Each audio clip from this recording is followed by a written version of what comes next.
What's going on, guys? Welcome back to Neeks Sports. It's your boy Neeks, and I'm here with the breaking news. Mauricio Pochettino has been sacked by Tottenham Hotspurs.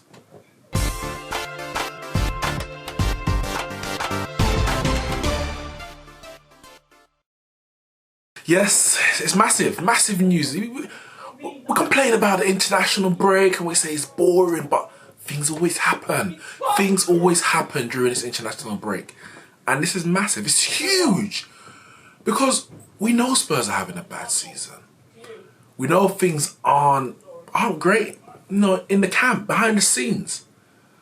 But for Daniel Levy to sack Pochettino after signing a contract not too long ago, the talk is 40 million. That was his payout if they were to sack him.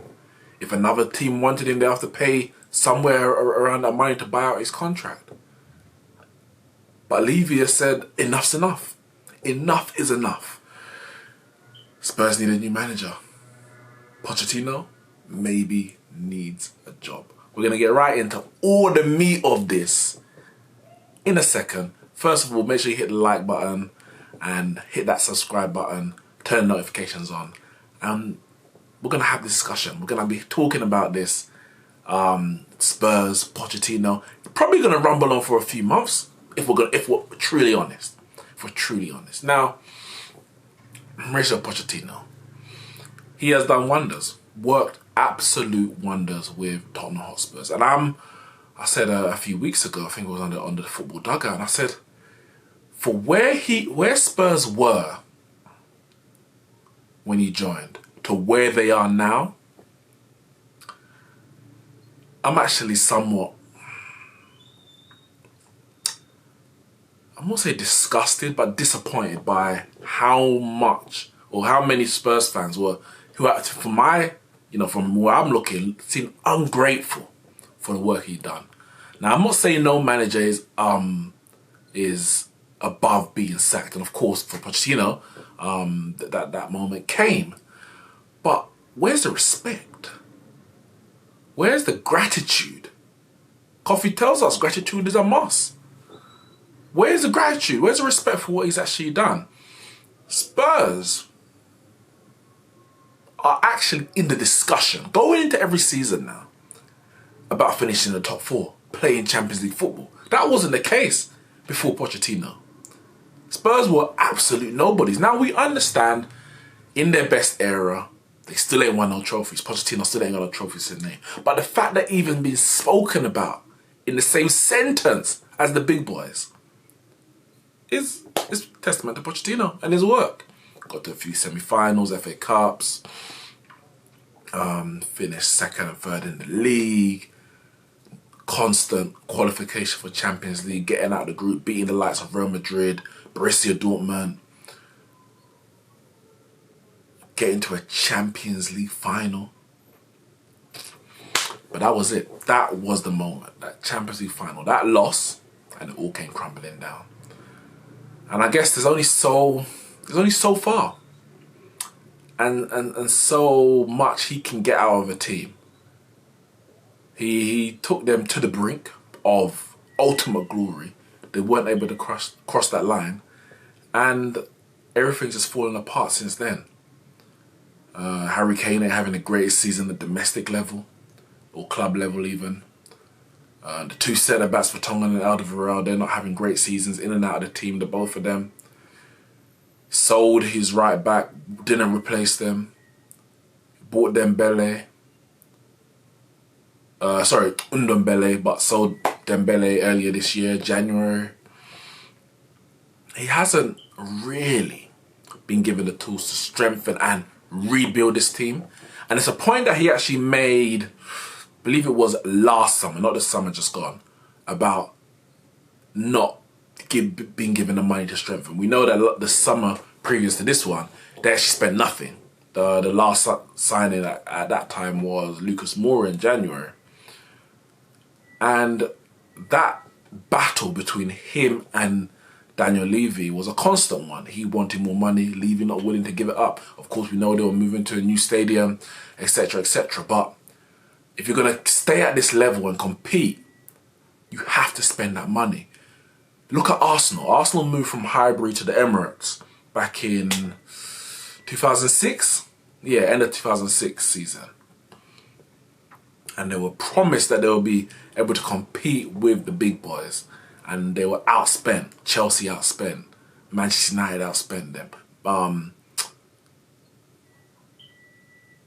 Man United, sorry, outspent them. They weren't able to compete, and they fell away slowly but surely to now they haven't played Champions League football in what, 2 or 3 years now. And there was only so long that Pochettino could continue to get the best, the absolute best, eke every inch and fibre out of this team before enough was enough. And if there was no silverware at the end of it, for the players alone, it must be exhausting. We're putting in all this work. We're getting to all the last stage of the competition, beating some of the big boys. And we can't cross that line. It must be exhausting. And this season, I think, it's taking a toll. It's absolutely taking a toll. At the end of last season, Champions League, we did a video, me, Ramon and Kyle. We said, who does this affect? Was it, so me, Kyle. Me and Kyle and Ike, Liverpool supporter. And we said, like, who would this affect the most? It's just Champions League loss or the result. Who needed it more? And we did say Spurs. Spurs needed this. Liverpool need to win a trophy on the club. But the fact that they got to a Champions League final, second in the league, a Champions League win, things are going in the right direction. Spurs, by losing that, it was just another moment of so close, yet so far. And without the backing of the board and the money men of Spurs, could they go again? That was always the question. Yeah, they bought Ndembele, yeah, they bought Lo Celso, they bought Sessegnon. 2 of them have barely played. One sign is not enough. I was on the Tapping podcast at the beginning of the transfer window, and I said Spurs needed a net spend of 100 to 200 million. They spent 65 or whatever it was on Ndembele. For 30 on Lo Celso. Sold Trippier for 25. Can't remember if they sold anyone else. But it's not enough. Llorente left. It's not enough. It's just not enough. And yeah, Pochettino has to take blame. He's the manager. And when they're doing well, you praise them. When they do bad, you criticise them. But a lot of this falls on Levy. A lot of this falls on Levy. What are you expecting? You're giving him, you're sending him into a gunfight with a knife. That's what you're doing. And he survived so long. He was able to injure a few opponents and, survive a few gunshots. But in the end, a gunfight and a knife, you can't do any more. You really can't. It's only a matter of time. And the time has come. The time has come for Pochettino and Spurs. Their affair, their love story is over. It's all done. The facts are, Spurs sitting in 14th. But sitting in 14th for me isn't the reason why he's been sacked. They're second in the Champions League group, looking pretty much, very, very favourites to go through, alongside Bayern Munich. 3 points off European places, maybe 8 points off Champions League. There's more to it. There's more to it, the fact that they're sitting in 14th. Because Spurs, the squad that they have, and the lack of investment, Daniel Levy can't expect. He can set as a target, but he can't expect to qualify for Champions League. Yeah, you can say top 6, fair enough. But every time Poch was getting into the top 4, he was overachieving. Because their net spend and their squad depth it didn't make sense. He was doing too much. He was doing way too much. So for me, there's a lot of things going behind it. The players seem like they need a new voice. They need new training methods, a fresh face. Things just weren't going well, and they weren't going to get any better. That's the thing. They weren't going to get any better. And it's at that point, and again, I'm sure Pochettino's probably been in Levy's ear. I need some money in January, and Levy's like, "Hey, no money. We're at Wembley. This is it. No, so, not Wembley. We've left Wembley. We've got a new stadium. This is it. We got to pay off the stadium." And for me, when you have a chief executive and a manager going hammer and tongs, the manager's always going to fall away. It happened with Jose, and it's happened with Poch. There's only going to be one winner. There really is. To be honest, it's probably time he did move on. Once he didn't get that investment in the summer, that was the time. And I'm not saying he should have quit, because, as a manager, you got your job, your contract. You're going to do to your best of your ability. You've also got a contract, so why should you forego any payments that, that you're deserved, that you're owed? But that Champions League final, that was it. That was the final nail in the coffin. And Spurs ain't recovered. Pochettino ain't recovered. And the players, they ain't recovered either. So what next? What next for Spurs, and what next for Pochettino? So I'm sure the odds are going to be out there. We're probably going to hear the likes of Ten Hag, of Ajax. We're going to...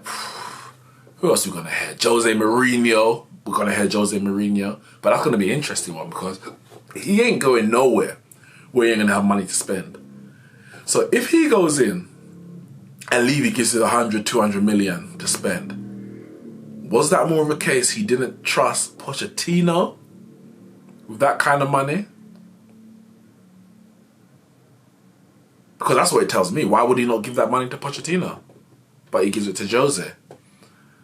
So yeah, Ten Hag, Mourinho, who else? I'm trying to think of the managers who are linked to the Man United job and the Arsenal job.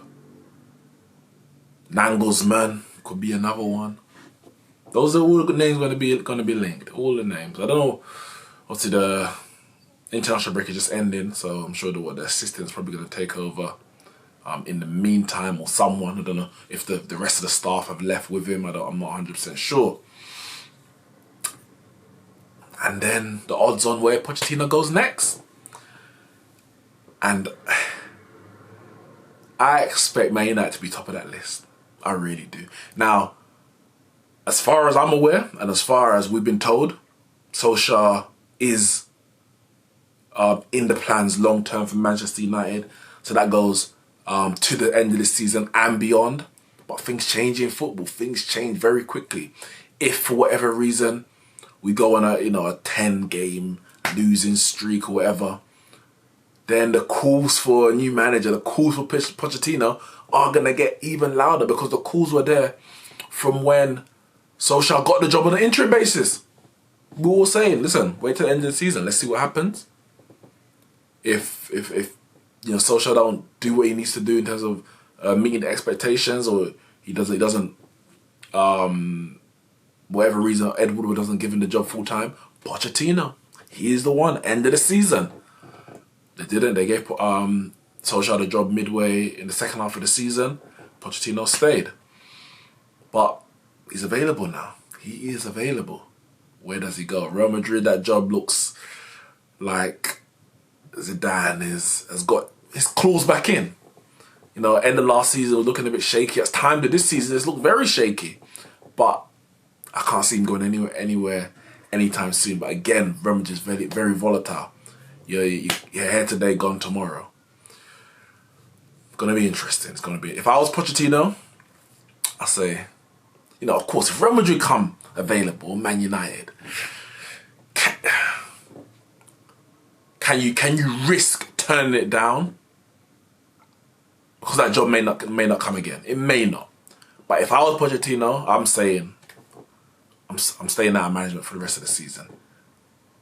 Recharge your batteries and go again. Because these days, these managers are a bit weak. They can't seem to go season after season after season after season. They need to see, I need a break. Let me take a sabbatical. Pep Guardiola, sabbatical. What's his name? Allegri, sabbatical. I mean, Jose Mourinho not on a sabbatical, but he just ain't found the right job. This could be the one for him. This could be the one for him. Whew. Jose Mourinho back in the Premier League. I'll take that. I will take that. This guy needs to be back at football. Really needs to be back in football. They're still in the Champions League. So the season is a long way away from being over.